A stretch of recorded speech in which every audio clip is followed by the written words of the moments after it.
नमस्कार, मी ओमकार निकम गौरी सिल्क मध्ये तुमचं पुन्हा एकदा स्वागत करत आहे। सर्वप्रथम तुम्हा सर्वांना इंग्रजी नवीन वर्षाच्या खूप साऱ्या शुभेच्छा।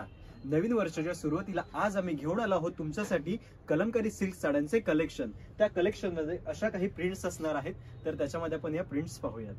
तर ही जी पहिली प्रिंट आहे ती एलिफंट प्रिंट आहे। याच्यामध्ये 4 रंग आहेत।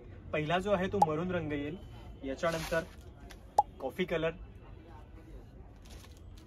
चिंतामणी शेड, लॅव्हेंडर कलर, याच्यानंतर हा जो आहे तो ब्लॅक, मकर संक्रांतीसाठी बेस्ट आहे अशा टाइप्स मध्ये। आणि जशी की याची तुम्ही बॉर्डर पाहताय तसाच तुमचा सेम ब्लाउज येईल। याच्यानंतर टिपिकल कलमकारी, याच्यानंतर मरून मध्ये सेम डिझाइन। याच्यातला शेवटचा रंग आहे निळा। तर याच्यातली तुम्हाला कोणती प्रिंट आवडली असल्यास स्क्रीनशॉट करून आमच्या व्हॉट्सअप नंबरवरती पाठवा। आमचा व्हॉट्सअप नंबर आहे 9892336050। आणि हो, आमच्या इंस्टाग्राम आणि फेसबुक पेजला फॉलो करायला विसरू नका। धन्यवाद।